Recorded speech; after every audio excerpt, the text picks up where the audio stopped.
Hey guys, this is Full Stuffing Incorporated, and I'm here to give you guys my Fluffal deck profile. And it's been a long time since I played this deck, just because I just felt a little bit disengaged after a while. Sabertooth spam isn't really all that fun, honestly.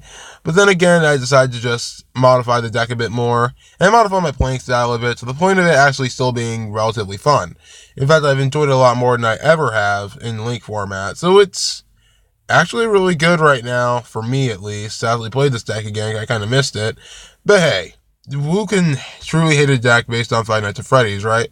So anyway, I'm just going to give you guys my pure Fluffal deck profile. So starting off, we have 3 Fluffal Dog, because he's your Shroud of the deck, he's your standard, he's amazing. Then there's 2 Fluffal Penguin, because it's sheer draw power and its ability to summon a Fluffal from a hand. Both of them are really freaking good. I mean, it makes Maguska easy, and it really has a lot of utility in itself. And then there's 2 Fluffal Bear, because Fluffal Bear gets your toy vendors, and it's searchable by Foolish Burial Goods, or toy vendor by extension. So yeah, it's really good. Then there's 1 Fluffal Sheep, because Fluffal Sheep is really freaking good right now. Being able to make your Link plays easy, and make some pretty big boards against your opponent, just so you can OTK them. It's really freaking good in my opinion, at 1. Then there's 1 Fluffal Cat, because Fluffal Cat's really good right now. Being able to help your Frightfurs dodge Solemn Strike, like Tiger and Sabertooth. Fluffal Cat is very handy right now. I just think that this card itself is phenomenal, in my own opinion. You can disagree, but I think this card's very well worth the slot. Then there's 2 Fluffal Wings, because Fluffal Wings is great. It's your plus combo of the day, really, or the year, or whatever you say.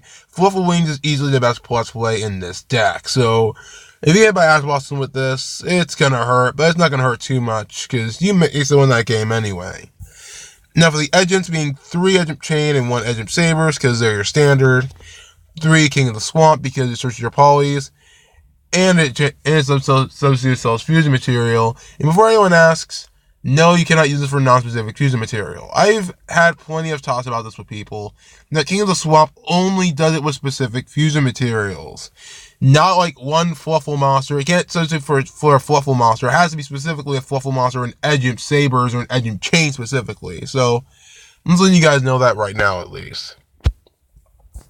Then next up we have 2 Ghost Ogre, because Ghost Ogre is really good right now. Then, lastly, Max C, because Max C is broken.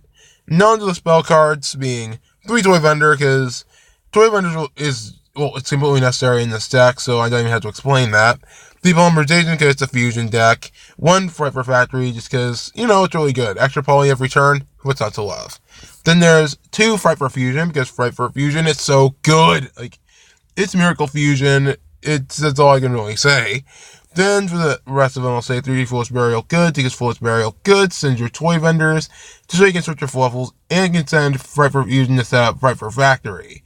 And it can get it back if it ever gets destroyed, so that's good. Then, for staples, 1 Raigeki, because Raigeki's good. Pod Desires, because Neg 9's always good, right? And, Upstart Goblin, because during that card deck, that meme is so old. Then there's Foolish Burial, because it sends your monster deaths to the graveyard, obviously, being one of the best neg ones in the game. Then there's 2 Twin Twisters, because Twin Twisters is really good.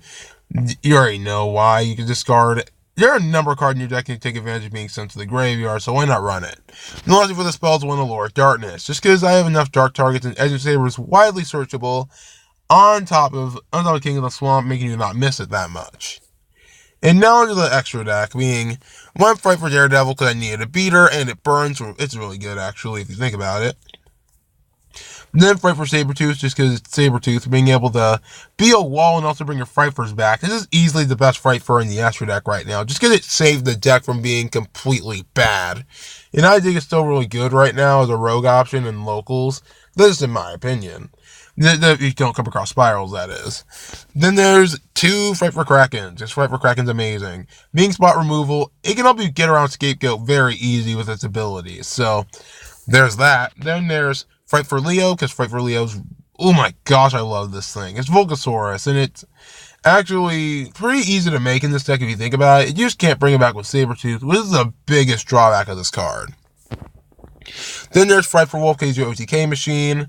There's Frightfur Tiger, because he's your field bomb, and he can increase your Frightfur's attack points, and still the cutest Frightfur to me.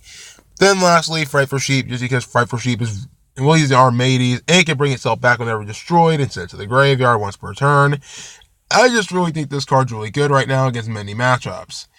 And honestly, it's one of my favorite Frightfurs in this deck.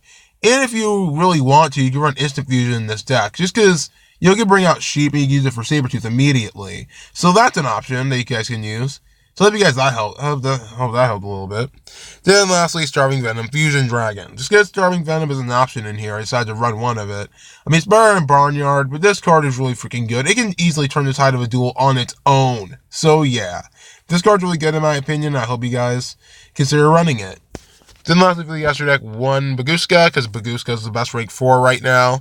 And lastly, Mrs. Radiant, just because he's the best Link monster Fluffals can use. Considering that both with Link markers are down, and can increase Earth monster attack points, Fluffals themselves wouldn't be so low on attack points.